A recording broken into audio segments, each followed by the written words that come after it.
want to tear up Polaris's vehicle, but this is for all you people on the internet. We'll try it anyway.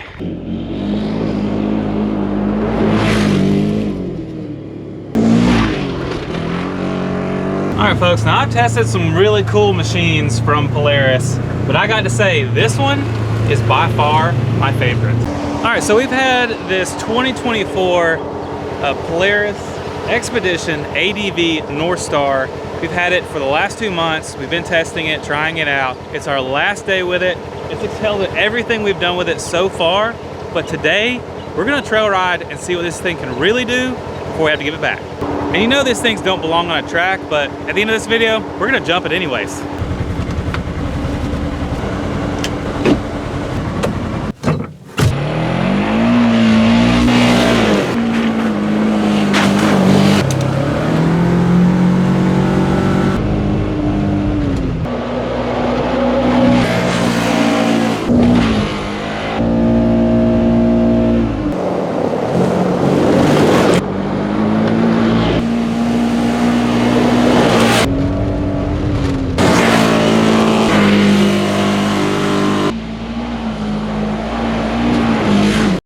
As you can see, it is 90 degrees and sunny here at Stony Lonesome OHV Park right here in Alabama.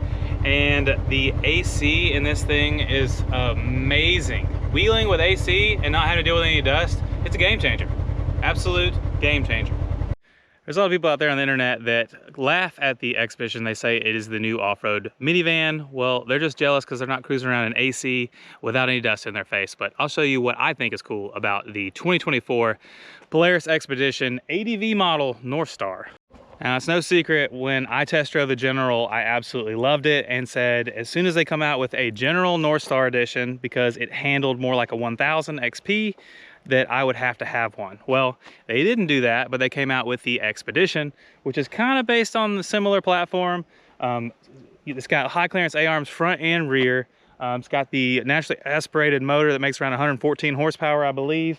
Pretty long wheelbase in the 5-seater model, but you got AC, you got performance. I don't know, this might be where it's at. I might have to get one. The price tag though is a little on the high side. So this model of the Xpedition actually starts out at 45 grand, which is a lot of money when you're looking for something like this, but it has a lot of features. Now, they went and put a rooftop tent. It doesn't come on them stock. Polaris sometimes throws extra stuff on there. I have no use for this thing, and I don't even want to take the time to pull it off and do all the stuff with it. So yeah, it's rooftop tent. But they got a lot of cool stuff, like this little skid deal, so you can step your foot up there and you can get up here to your rack system or your rooftop tent and do what you need to do. They even have it back here in the back, right there, for when you fold the seats up. Now, both of the seats will fold up and make a ton of storage back here in the back. You can see I got my little electric cooler. That way I got some nice snacks. The door doesn't open all the way out 90 degrees like you would expect it to, but it's not horrible. I can still get in here. I'm about 6'2", 185. And I can sit in here, and the leg room's not bad. I mean, my knees aren't touching the seat in front of me, and this thing's not ginormously long either. Oh yeah, I forgot. The latch is broke on this one. I'm not excited about the door handles on this thing. I might have to climb out of here. Oh, okay, we're good on that one. Maybe it has a child lock. I don't know. We'll figure it out together.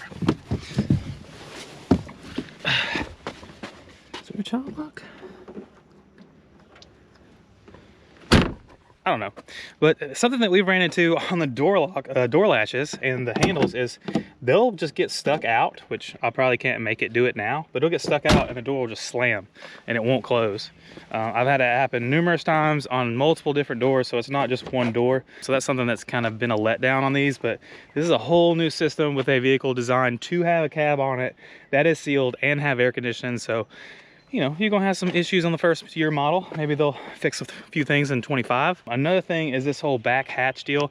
If it were me and I was gonna build one of these, I would rather this just be like an open bed. For one, I just rather keep all my dirty, dusty, muddy stuff back here and not in the cab with me.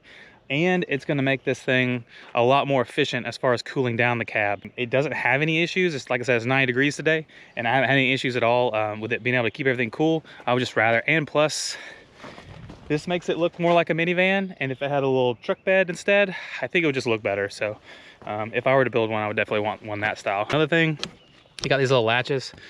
I'd like to see the latches somehow hooked together, and maybe in the middle, you just turn the deal and pop it up. But you can see how much bed and cargo space you have back here. It's quite a bit. And another cool thing is you can pretty much drop the seats down. So put that down. But you can drop these back seats down, and you have all kinds of cargo space in here. I mean, heck, you can even throw, the heck with a rooftop tent, you could just throw an air mattress in here. And you could just take you a little nap. And that's a lot of room. Like I said, I'm 6'2", and there's plenty of room for me in here. We had 8-foot lumber in here, hauling it around at the house. So this is one of my favorite vehicles we've ever tested, just because it's just so useful in so many different ways. It's kind of like, you know, you don't need a sport side-by-side and a utility. Like, you just get one of these, which they're pricey, but there's a lot to them. Now, the suspension overall is really good. I would love for something in this price range to have dynamics on it, but these Fox shocks they have on these things are fairly dialed for them, and they're adjustable. Another thing that they came with is this 4,500 pound Polaris winch, and it actually has a little smart technology to where when you start sucking in, it'll stop the winch automatically, which is pretty neat. You might be asking yourself, why not just get a Northstar? You can get a Northstar used for, you know, a lot cheaper than this. But what I like about this is it's got some decent seats. You know, and this is another thing I liked about the General, is it's a seat that like holds you in here. You're not sliding all over the place in a bench seat like you do in a Ranger. So I like that a lot better. But the interior is fairly plain, but kind of made more for this vehicle. So it looks like you're in some kind of automotive vehicle, like a Jeep or something like that. All the controls and stuff are really easy. You got different modes for the throttle, because I'm gonna tell you right now, if you got this thing in turf mode, one-wheel drive, and you got her on sport, she's a little spicy. You'll do burnouts in your driveway. All the controls are super easy. The AC is ice cold. One of the coolest things, since this thing has a glass windshield that also opens up, which is great, because if somebody lets one rip in this thing, closed cab, and you're going and you're moving, you just pop that windshield up and then you open all these windows and that thing's out of here in no time. So the windshield wipers are awesome, because not only do you have a windshield wiper, but if you hold it down, it will spray on it as well, which is great if it's muddy or dusty. That is awesome to have that. So kudos to Polaris for making it to where we can actually use this, and we're not sitting out there pouring a bottle of water on it to try to get the windshield clean. I would like to have seen one on the back window. I think they might have like where you can add one eventually. That's kind of an afterthought, I guess, on them. But it gets dusty and nasty, and it would be nice if up here you had a windshield wiper that was standard. Another really cool thing is this lock and ride system they have back here with these aluminum rails, so you can strap a lot of stuff down, a little tow hook so you can secure all your stuff. You know, they're touting this thing as an adventure side-by-side, which is kind of new to the market. And it seems like they've done a lot of research and development on this thing, because everything works really well and kind of designed around what you would actually use it for. And like I said, this is one of my favorite vehicles I've ever tested, and I'm really gonna hate to take it back tomorrow.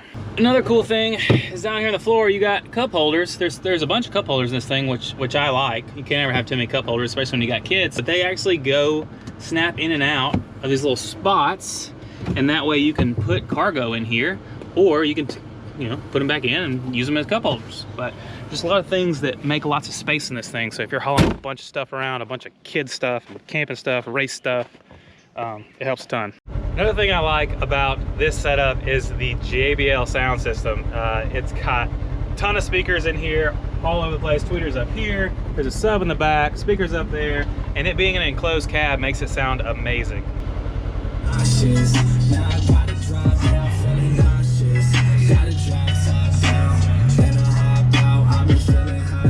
They also have it set up to where it will actually turn the radio up and down volume-wise as you speed up and slow down on the trail, which is great.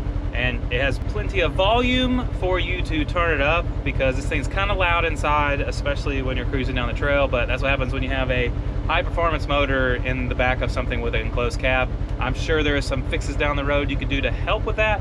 It's really not that bad, but that's coming from somebody that drives around rock bouncers. that are super loud. So maybe I'm not the best judge of sound. This thing's also got a really nice headliner, rear view mirror. The creature comforts in this thing are really dialed. They did a really good job of thinking everything out. Something that bothers me, it's got power windows on every window. These are like really automotive style doors.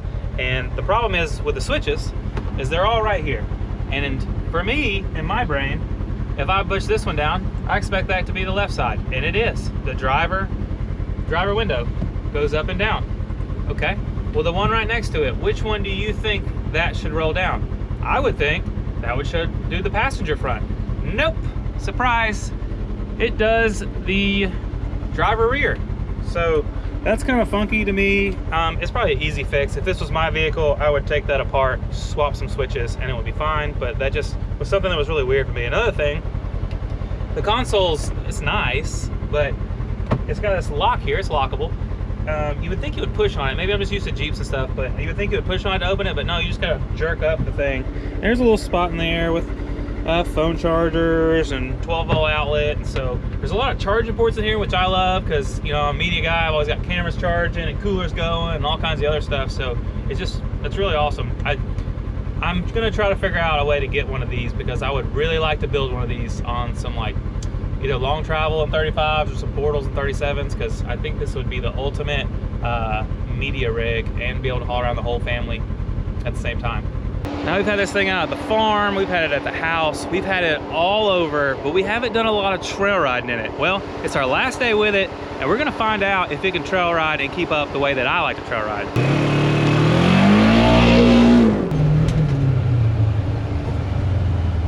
All right, this thing performs pretty well on the fast stuff. The little rough section. Now we're at Mount Baldy. We're gonna go up here and this little hill climb with some rocks in it, see how it does. I'm gonna keep bragging on the air conditioning because every time I get out of this thing, it starts getting hot, and then I hop back in here and it's great. We're at 94 degrees. That's hot here in Alabama. All right, we're gonna put this thing in four-wheel drive, probably leave in sport, see what happens. Hopefully we don't need the winch. Put her in low, see if this sucker can crawl.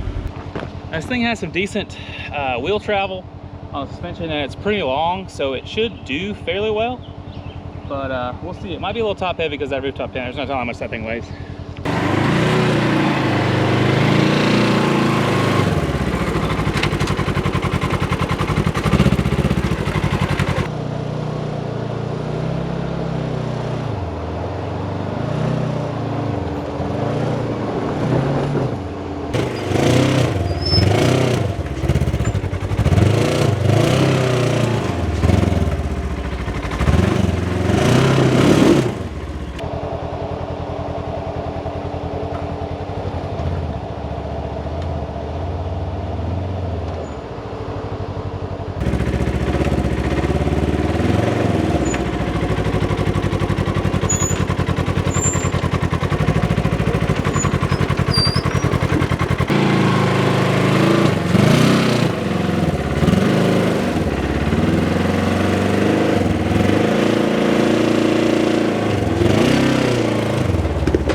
So far, that's kind of a fail on the Xpedition's part. I think I've taken every vehicle through there. It's hard to see out of that thing when you're trying to get in technical stuff like that. Oh man. Guess we'll move on. Had to go around that one.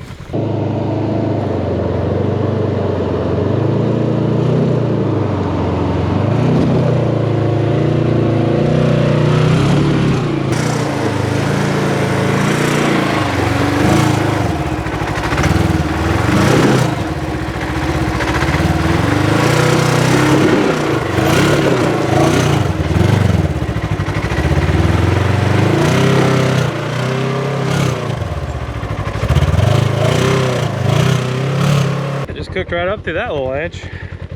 It's the off-camera stuff. It's so wide, it's hard to tell what's going on. You can't see anything.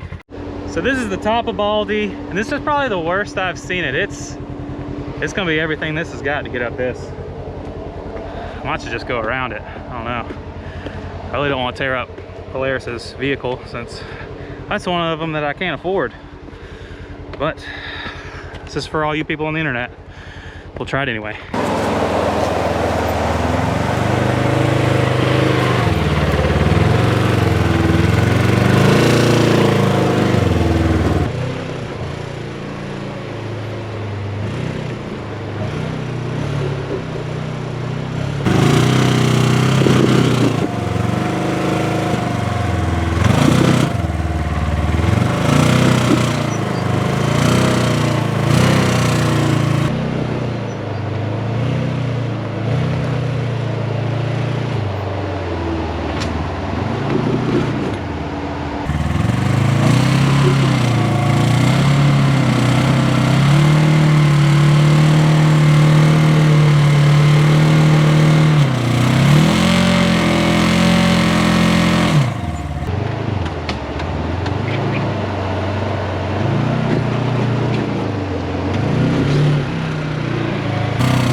Didn't want to come up through there.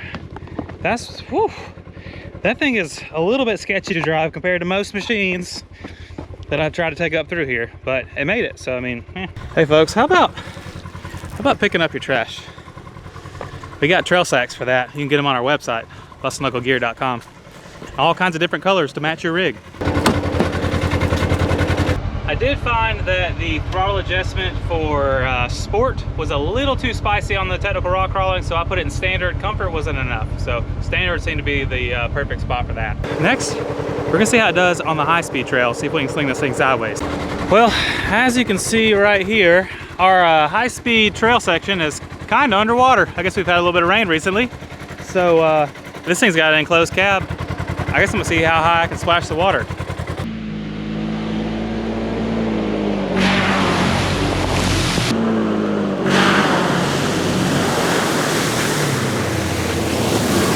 Well, you might be asking yourself, how well sealed is this cab on the Xpedition? Well, it's pretty good. Since I just sent a 20-foot wall of water over the roof of it, and it didn't leak a single drop anywhere. Not in the back, not in the front. That's pretty good. And it didn't have any issue. I mean, the intakes and stuff I think are on the side. So, man, still doing just fine. Well, kicking this thing sideways on our normal trails probably isn't gonna happen. It weighs 2,250 pounds, plus the rooftop tent up top and all my other stuff in here. It's probably, with me in it, over 2,500 pounds. So kicking it sideways ain't gonna be easy unless you're on a gravel road or something like that. But let's go to Rock Creek and see if we can do some technical rock crawling there and see how it does in the same spot we hit with every machine we test. All right, there is the exit of Rock Creek. And if we can make it out the top of Rock Creek in this thing, that will be impressive. Here we are at Rock Creek. We're gonna see if this thing can technical rock crawl. I'm glad this thing has a winch because I'm here all by myself. I hope I don't have to use it, but we'll see what happens. Something I do like about this thing is the little infotainment deal, which I think is one of the better designs that they've had the entire time they've been building UTVs with this stuff. Let's see, we have a camera output, cameras, front camera. Boom! Maybe that'll help me not run over a rock, get high center, and have to winch out.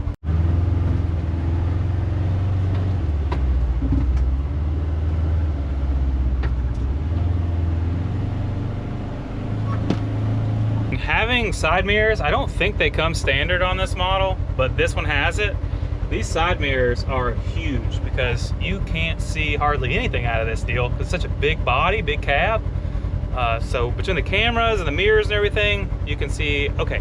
But without mirrors, man, it'd be rough. I'd probably already took out a back corner.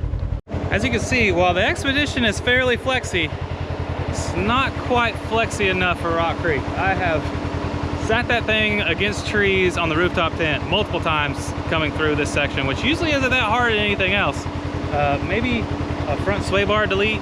This thing needs long travel bad. Long travel and it'd be doing something. So we hadn't even got to the hard spot yet because it's having a hard time getting past this. Lifting a tire, I mean, that's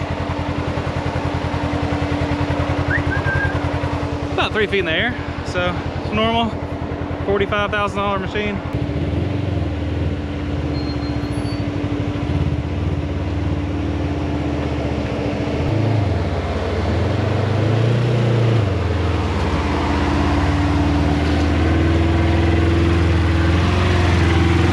the other people on YouTube that reviewed this thing and said it wasn't top heavy, y'all lost your minds. Well, maybe it's the rooftop tent. I don't know how much that thing weighs, but this thing is all kinds of top heavy. Woo! But we've made it to the difficult part of Rock Creek. Hopefully we can make it through there without breaking it.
Left a little more Polaris tire on that rock.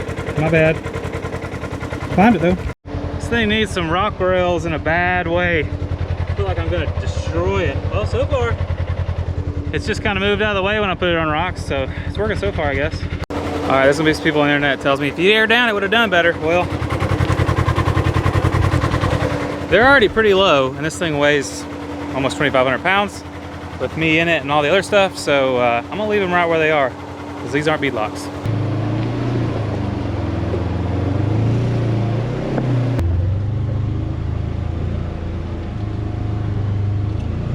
I most definitely should not be doing this in a $45,000 UTV, especially that I'm 100% responsible for and do not own and cannot afford to replace. But it makes a good YouTube video.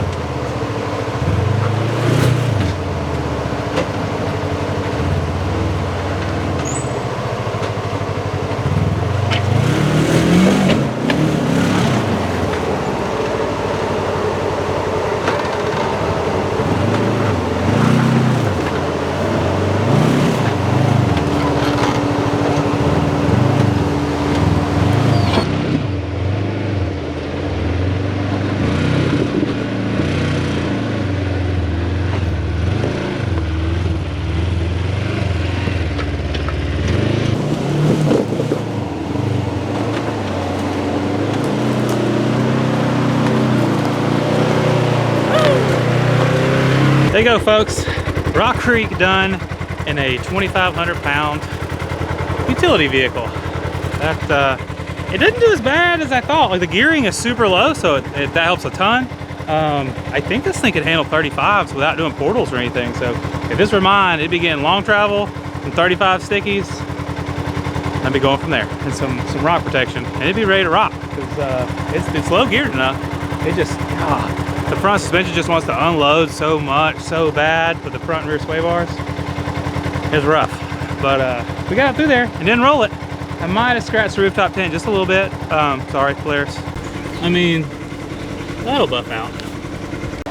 Well, if that wasn't sketchy enough for you, we're gonna go do Little Moab next, against my better judgment. Well, this is on the way back over to Little Moab, and this spot's gotten kind of sketchy. This thing will not quit trying to flip over on me, I swear. It's not meant driving.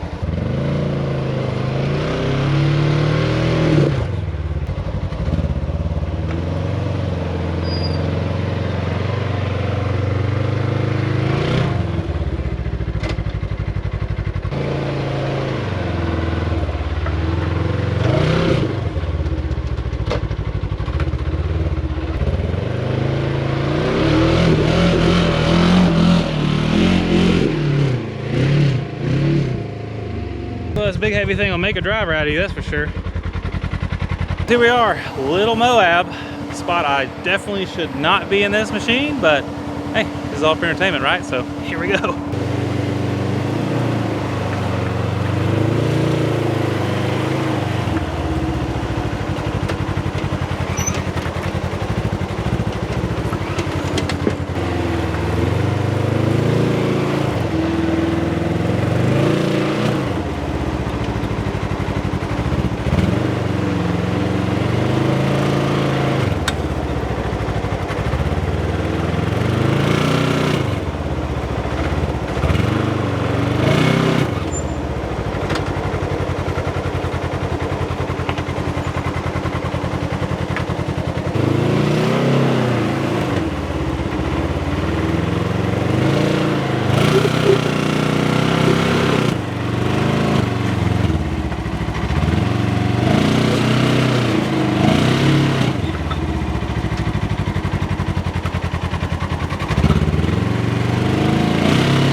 Man, this thing just does not like that at all. I'm gonna try another angle.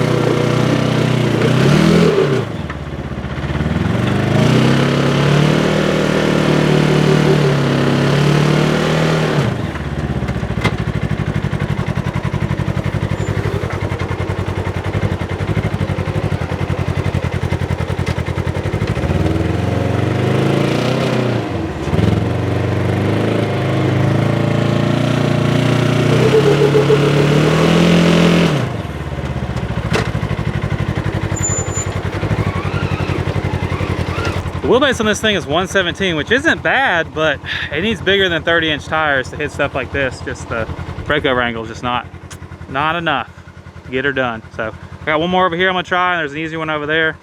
See if we can get up at least one of these things. It is super sketchy in there.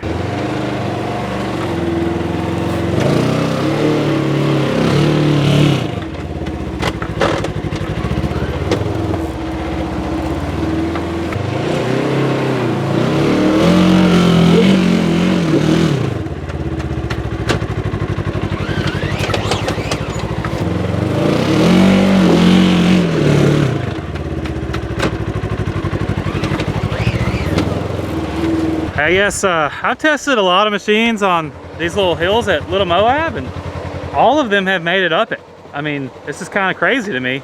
This thing does weigh like 2,600 pounds, probably more like, with the rooftop tent and me, probably more like almost 3,000 pounds. So that's a lot of weight with a little bit of power and a little tire to get up that thing. So let me go try a little easier one. Yeah. All right, I moved over here to a little bit easier one. Maybe we can actually climb one over here. I can't leave without climbing at least one.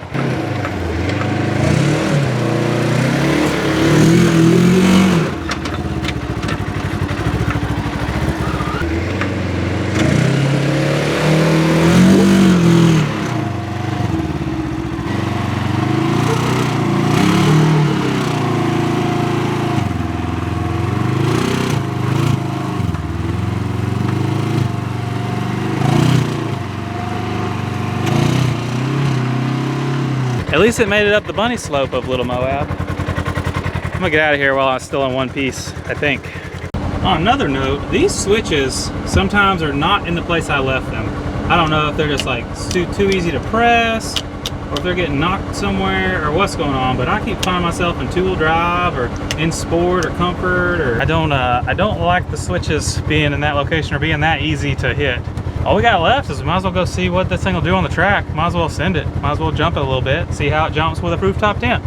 Well, here we are somewhere you most likely will never see an Xpedition. but we're gonna try to jump this big jump on the track here at Stony. Wish me luck. I've never jumped anything with air conditioning, so.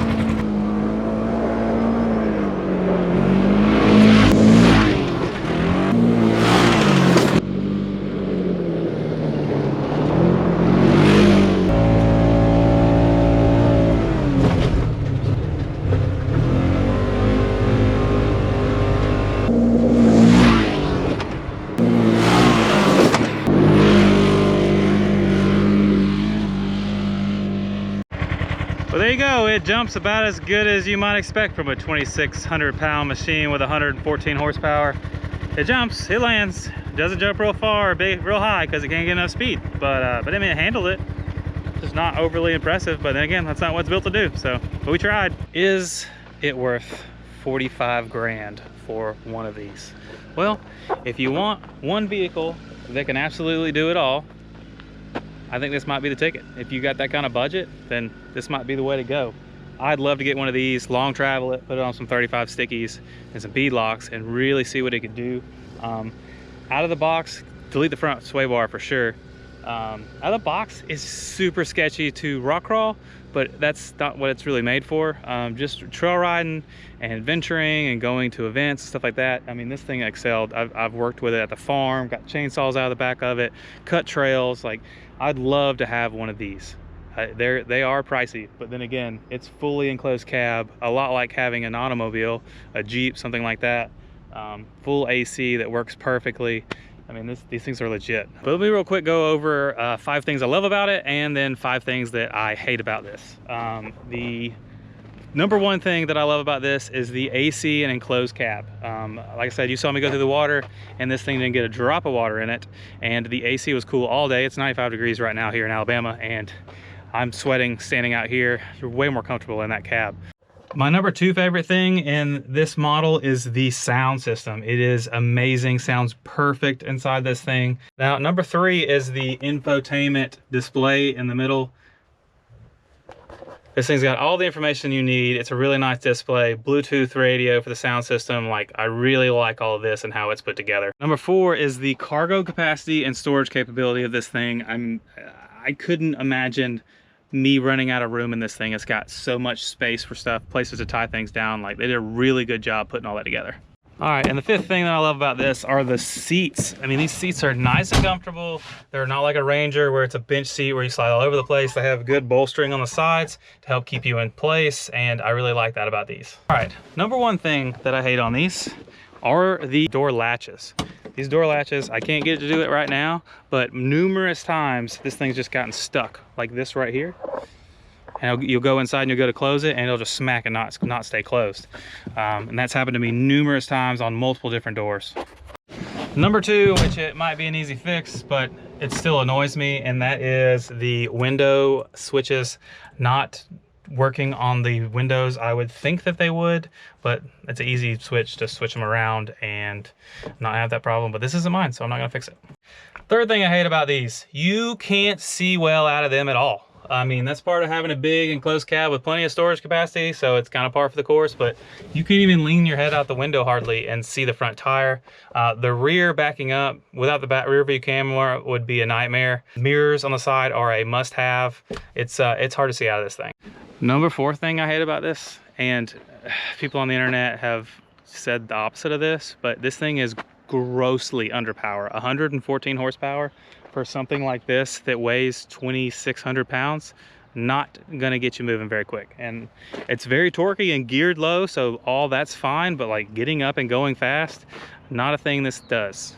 All right, last thing, number 5 that I hate about this is it's got locking doors. You can lock each one of these doors with a key, which is great, but for something that costs $45,000, I don't see why you couldn't have power locks. I don't even need a remote. I just want to be able to lock it from the inside and close the door. That's all I need to do. I'm not going to go around to every one of them and lock them independently. So that would be nice for the price. There you go, folks. Hope y'all were entertained by this review of the 2024 Polaris Xpedition ADV 1000 Northstar. That's a lot of stuff, and it's got a lot of stuff in it. I like it. I'd like to build one of these. Maybe I can get with Polaris and then hook hook me up with a deal on one so I can build one, but this thing would be a lot of fun. I haven't driven a Northstar Ranger, so I might try one of those out and see how it compares to one of these, because I know they got some used one of those that are a little bit cheaper. But let us know what you think about the review, things we can do in the future that you might have questions about, or any questions we can answer about this machine. I got to turn it in tomorrow, and I'm gonna try to get one of the big heavy duty Rangers next, so we'll see what happens. Wish us luck.